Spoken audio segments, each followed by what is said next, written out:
It would seem that we finally have an answer as to why so many people are raiding the toilet paper aisle.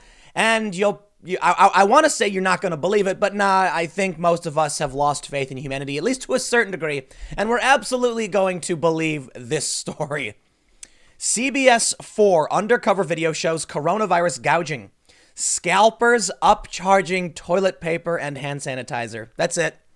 You know, I have had no contact with anybody who is even remotely suspected of having coronavirus. I've not traveled. In fact, I've barely left my home, but I've decided because of this, I will be self-quarantining indefinitely. No longer do I want to be around human beings, period. Can you believe this? People are rushing to stores, snatching up all the toilet paper, and then popping open like the trunks of their car and scalping the stuff. And there are photos people are posting on Twitter. eBay, I think eBay, people are upcharging toilet. You got to be kidding me, man. So maybe, just maybe, people don't actually need all that toilet paper they're buying. And what's happening is because there is this massive demand, or at least the impression of demand, scalpers are snatching it up thinking now's my chance. And that's because, look, when I heard toilet paper was being snatched up, it sounds arbitrary. Like, why would you do that? Not the beans. You know, a can of beans can last like 5 years. I'm not even exaggerating. Expiration date 5 years on a can of black beans. You can eat that, right? And you can use the lid for something. And you have a can and you can use it as a cup like this. There's a bunch of stuff you can do with a can of beans. Toilet paper. What are you going to do with that? I guess blow your nose? But people started snatching it up. And we kept joking about, me and my friends on the other show, we kept joking about why people would do this. Now we got it. We got it right here. Check this out. With consumers panicking, buying toilet paper, hand sanitizer, and other personal hygiene items, CBS 4 found an underground network of scalpers and gougers reselling personal hygiene items at vastly inflated prices during the coronavirus crisis. My son and I bought them coronavirus, said one man who was upselling toilet paper. He had advertised the rolls of toilet paper on Craigslist. Packages of 4 rolls that normally sell for about $1 each in stores, he was now selling for $4 to $5 each. You know what, man? I got to respect that entrepreneurial spirit. I also have to absolutely disrespect the fact that there are people who actually need, 1 pack of toilet paper and you're upcharging now. Come on. What a horrible thing. Humans, man, oh geez. If you want more, it'll be gone by tomorrow, said the man, as he spoke to an undercover CBS 4 Investigates crew. He said business had been brisk, as he had sold about 100 rolls already at inflated prices. He met the CBS 4 crew in the Cherry Creek North area and showed off dozens of rolls of the new packages of toilet paper in his car. There was a viral video the other day, and it's a woman with sunglasses, and she's wearing like a coat, and the car pulls up, and she opens her coat, and there's a roll of toilet paper, and she cuts open the bag and pulls out a roll, and the guy hands her money. It was a joke. People thought this was funny, like, isn't it funny? Like, people are going to be selling toilet paper on the street. Dude's literally selling toilet paper on the street. When told he was on an undercover camera, he said, "I don't want to talk further to you," and took off. CBS 4, look at the guy's he's wearing sunglasses and a hat. CBS 4 contacted and met with another man selling 2-ounce bottles of hand sanitizer on Craigslist. They normally retail for $4 to $5 each. The man had marked them up to $20 each. "Did you want to do all 3 for $40? Asked the man, negotiating with an undercover CBS crew. He said that he had sold other bottles, primarily to people concerned about coronavirus. But when he was asked about gouging for a high-demand item, the man agreed, saying, "You're right about that. I just wanted to cash in and make a few bucks." Hey, welcome to business. He ultimately said he didn't feel right about what he was doing, returned the money and said, "Sorry, I don't feel right. We'll put them back at regular price." I don't agree with that either. I mean, look, I'll tell you what. If for some reason you have sanitizer and you want to sell it and you sell it at a marginally increased price, I really don't care. If you raid a Walmart or a Target or something to snatch up the toilet paper so you can sell it at a marked up price, that I find kind of dirty. But if you already had the stuff, or like a month before you bought a bunch and you put a very light markup on it because, you're running a business, I don't think that's a big deal. Like if you were like, hey man, I think in January, let's say in January you were concerned and you bought a bunch of toilet paper and now nobody has any. So you're like, all right, throw 50 cents on top and we're good. That's not a big deal. You're like, hey, look, man, I went out and I had to buy this stuff and people, I was in front of everybody. But charging $20, $40, Facebook Marketplace and Craigslist are littered with ads offering personal hygiene items at increased prices. One man was selling a bottle of hand sanitizer for $100 that normally sells for $15. Another offering a 32-ounce bottle of hand sanitizer, asking for best offer. I love it. Another Craigslist seller was offering to sell containers of 75 Clorox disinfecting wipes for $20 each. They normally retail for about $5. Cash only, wrote the seller. No holds, first come, first served. While what they are doing may feel distasteful and immoral to some, it is not illegal in Colorado. This story is from Colorado. More than 30 states have laws against price gouging during a state of emergency or disaster. Colorado is not one of them. On social media, one commenter wrote of the CBS 4 investigation. At a time when people should come together, slime balls come out of the closet. If there aren't laws in place, I hope the state legislature and governor pass and implement serious consequences for price gouging. Shame on those taking advantage of a serious situation. Another social media commenter wrote, how low can people go? Now let's talk about price gouging. Let's talk about panic buying and price gouging. Check out this picture. This dude is buying all of the toilet paper. His cart is literally just full of toilet paper. Now get out of here. I get it, man. The stores need to implement limits. You know, it's on the store. I remember seeing during some disasters, they were going after people who were selling bottled water for like $40 a pack. And they normally go for like $5. And everyone was complaining. I got no problem with that. Absolutely none. You know why? In this instance, it's different. But there are challenges here. I can't remember which disaster it was. I can't remember. But anyway, if you go and drive 50 miles to pick up a bunch of bottled water and then drive back and you want to cover the cost, that's business. You are providing water to people in a disaster. It's more expensive because you've got to deal with your safety risks. You've got to deal with going and getting the water. It's not the same as a truck coming in on a bulk shipment and saying it was cheaper for us to distribute this because we have massive amounts. It's you in your car saying this place needs water and buying water and then upcharging because you did the work to bring it there. Now, to an extent, there should be a limit, I guess. Like if you take a dollar bottle of water and try and sell it for $50 and someone's desperate and they'll buy it from you, that's kind of messed up. But what people were doing was they were selling like dollar bottles of water for like $3 or $4. That I don't care about. It's like, what's the alternative? Someone has no water? Now, if there's a hurricane or tornado damage and people are desperate for water, so you drive through a dangerous area, go a long distance, pick up water and come back, and you say, I need to make something on top because I'm spending my time. That's literally what money is for. I'll put it this way. Gouging is bad, but it's not black and white. This is the problem. This is a store where people have a chance to go and buy stuff, and these people are rushing in and snatching everything up before anyone has a chance to stock up on supplies. That should not be allowed. Ultimately, though, I think it falls on the store because you're going to get a bunch of angry customers if you allow this stuff. Stores should absolutely put a limit on this. There's no reason this guy needs to buy. Look at these things. They're massive. I can't. You know what, man? People are gross. This guy said, we've created a society where success is having more of something than anyone else. For the rich, it's money, cars, and houses. For the rest of us, it's toilet paper. Nah, dude, don't you get it? These guys, this guy right here, I don't know if he might actually be working there. He's got a badge on. I have no idea. But we've seen many, many clips like this. There's a clip where a lady has like 5 packs of toilet paper in her cart, and there's an old lady with one, and they're fighting over it. Man, I'm a nonviolent person, but you get me riled up. Trying to snatch the one roll from the old lady when you got 5. I can't, man, I have very little faith in humanity at this point. Check this one out. Trader Joe's in downtown Manhattan. This is from Twitter user Tiffany Chantel. On 6th Avenue in Spring, people have lost their goddamn minds. I have never seen anything like this. Check this out. Man, I'll tell you what, dude. I didn't want to believe it would actually get this bad. It was a month ago. I told everybody to go buy supplies. I said, buy your emergency food. And guess what? Some people did, and they're on back order right now. Somebody messaged me on the show the other night, super chat, saying that they were like 3 weeks out from getting their supply that normally is supposed to come in 2 days.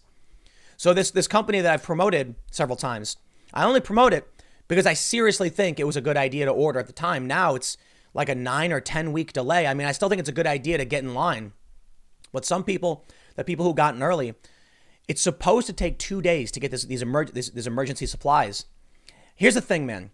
People are saying, you want 2 weeks of food, not 3 months, not 8 months, not a year. And that's true. You want a buffer because you're still going to be able to go out and get stuff. There's going to be a restocking issue in the next month, but I really don't think we're facing the apocalypse. We're going to see supply chain disruption and panic buying. Take a look at these photos. This is Trader Joe's in Manhattan. Everything is gone. Everything. In this picture, there's two items, but one item looks broken open. So I don't think it's fair to consider that as a for sale item. The whole store is empty. I see one jar down there of who knows what. It's crazy. So I'll tell you what, man. I'm not the kind of person that's going to laugh and mock those. But I'll tell you what. A couple weeks ago, last month, people were posting photos of me doing the promo of like pick up your emergency food while you can, and they were all gloating and laughing and saying, "Wow, he's so dumb. He's so dumb." I feel real bad to the people who live in Manhattan who listen to those people. They were sitting there laughing, thinking they were so smart. What a dummy. He's so dumb. You could have ordered that. $80, 2 weeks supply of food, would have come in the mail in a week, and you wouldn't have to go out and find this. And that's why I was sincere when I said I really think it's a good idea. And I have my own emergency food. We went out and went shopping too. And now you're facing this. Well, I didn't go out and panic. This is crazy to me. The people that are panicking, check this out. This guy, Nick Lombardi, says, "Siri, show me scumbags." Look at this. This looks like I don't know if this is eBay or Craigslist or whatever. This looks like, I think it's in Canada maybe, $120 for what is it, 60, was that 60, what does that say? It says 60 on it, I don't know what that means. 60 rolls maybe? 9+ rolls Charmin Ultra Soft, $45. You know what, man? It's kind of sad because it's times like this you really see how humans are really, really preparing for this. And I think maybe it has to do with the fact that we function better in small tribal communities. You know, if you were in a group of a small community of 25, 30 people, maybe even up to 100, there's a limit to how much humans actually care about other humans. And I hate to say it, but I think it's true. If you have a household and you have your neighbors, you'll probably be like, all right, I'll share with you. But when it comes to big cities and when it comes to, millions and millions of people, you end up with people saying, I don't know you, I don't care about you, and all I care about is myself, my friends, and my family. So what ends up happening, I'm fighting a sneeze, by the way. What ends up happening is you get these people who don't care about anyone else, every man for themselves, and they just show up and they fill up their shopping carts with toilet paper that they don't need.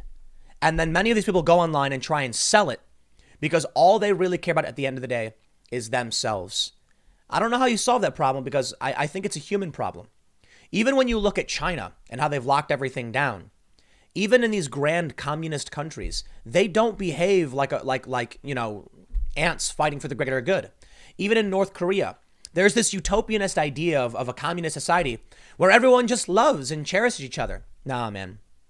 Could you imagine what it would be like if it was, we lived in a socialist or communist country and there was a major disaster? You know what would happen? The government, the party in control, would siphon away all the resources for them. Just like when we saw, Maduro eat an empanada on TV. Do you remember this? There's a food shortage in Venezuela. Maduro's giving his address to the country, and then all of a sudden he pulls an empanada out of a drawer and bites it and puts it back, and people are starving, and this dude's gaining weight. Look at North Korea, same thing. People are starving, but you got a big fat leader. That's the thing. Why would I want this dude? I don't trust these people. Why would I want this dude to have a supreme authority over everyone else? Nah. I like decentralization to the best of our abilities. And so when you have three branches, when you have politicians who are restricted and limited under, accepted constitutional requirements and norms, it prevents people from pulling shiesty BS. They still do it. People with money still do this stuff. But why would I want to snap my fingers and put someone like this in charge? Because that's what you will get. In North Korea, when I interviewed some people who had gone there, it's this great communist utopia, apparently. I'm kidding, by the way. I'm being sarcastic.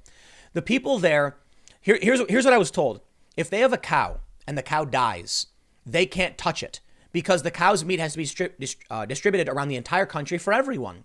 Of course, the party members are guaranteed to be fed and be fat and happy. And if they try and take some of that for themselves, they will be punished for it. So now people, their growth is stunted. They're starving. They're hungry. They have famine. And that's how the system works. That is not how, you have people even in a society who will lie, who will hide things because they want to live. That's the challenge of this communist utopia. We're not ants. We won't walk off a cliff if it means protecting the hive. We want to survive because we are more individualist and, tribal based and not a mass network organism like ants. But I guess even ants fight each other. So think about what happens then if you try and create this utopian ideal, this socialist BS. I don't care who you put in charge. When you give supreme authority to anybody, they act like this. Absolute power, what is it? Absolute power tends to corrupt absolutely. So what we're seeing is in no way surprising to me. Now, I'll tell you what's really scary. It's not the shortage of toilet paper. It's the shortage of hospital beds and ventilators. Right now, we have a bunch of people screeching, "We're not getting the tests we need. It's not fair. Oh, the government is messing things up. We need more tests." No, you don't, you hypochondriac. I can't tell you how many posts I've seen on Facebook from people saying, "Whoa, man, I just realized maybe I had the coronavirus." No, dude. It's so annoying. You see, this is what happens. There are young people I'm seeing on social media claiming they think they got it. And here we go. And then they want to call and they want to say, "I deserve to be tested." No, dude, you're 35. You don't need to be tested. You need to sit down and watch TV. And if you get really sick and it gets severe, you go to the hospital. Testing is for people who are at risk and when they really believe there's a reason to use a test because we have finite resources. And then these people go and say, "This is proof why we need universal healthcare," as if universal healthcare meant infinite resources for testing literally everyone. No. There is, in my opinion, room for public services and publicly funded healthcare, absolutely, but not the complete abolishment of private insurance and private healthcare. That's insane. Resources are finite. And what these people don't realize right now as they're complaining, "Why aren't I getting a test?" What do you think would happen if the doors were opened to literally anyone and everyone? Then people who don't need tests would get tested and be negative, and we wouldn't track anything. We need to make sure that when we do test, we're testing people we suspect of having coronavirus, not random people who are coughing saying, "I think it's me." If they go over the symptoms and they say this is in line, and you have other risk factors like contact with somebody, recent travel, or exposure to certain areas, or you know what I mean, you get the point, then it makes sense. But I'll tell you what, man, when it's in the worst times that we really see the worst of humanity, and it bums me out. The every man for himself mentality, the snatch up the toilet paper and try and sell it back to everyone at gouged up prices and demand that you deserve the test. I'm seeing a bunch of posts on social media where people are like, "I felt like I had symptoms and they wouldn't test me." Maybe it's because you don't know what to look for in risk factors. Maybe it's because you're a 27-year-old woman living in a big city and you are not at risk for this, and they don't need to, if you go to the hospital, it's fine. People just think they're owed everything. And that's why they're willing to snatch up toilet paper. And now here's what we're really facing. A shortage of hospital beds. All right, look, we can complain about toilet paper, but I'll tell you what. What's the worst case scenario if you can't buy toilet paper? You got a sticky butt? You got to take a shower? You got to clean yourself? Yeah, well, too bad. As long as the water's running, I think we'll be okay. The real risk now, hospital beds. And this is where it's going to get scary. Because in Italy, they are actually asking the question, should we turn away the elderly and leave them to die? You know what I think, man? I think China's still lying. I think everyone's talking about how China's got everything under control. You know, China was like isolating and arresting whistleblowers and doctors. Why should I believe they've got anything under control? And why should I believe their official numbers? I don't. In Italy, the death rate is near 5 to 6%. So I'll tell you what, when it comes to the official numbers, I'm not going to believe it from China. Now that we're looking at Italy, perhaps we're getting a better picture of how serious this really is. More importantly, look, I think I've said what I need to say, I guess. You know, China is trying to pass the blame onto us. They're trying to claim there's Chinese people, on Twitter saying that the U.S. may have started this. And of course, we've seen people bend the knee to China. Some of the NBA players, celebrities, it's freaky. For the longest time, news anchors said Wuhan coronavirus, Chinese coronavirus, and now all of a sudden they flipped. Samantha Bee saying trying to tie the coronavirus to China is racist. What? You were the ones who did it in the first place. So you know what, man? I'm not going to trust them. I think the numbers are worse. I'm not going to base my decisions off of the numbers the authoritarian country is saying. I'm going to base my decisions off the actions they're taking, locking down the entire country. Yeah, that's freaky. Whatever, man. I'll leave it there. This was a depressing segment. I got to tell you what, but maybe there'll be some good news coming in the future. Maybe we'll see some, a light shining above all else, which shows that there is some faith we can have in humanity, I guess. I don't know. I'll see you all at 1 p.m. on this channel. Thanks for hanging out.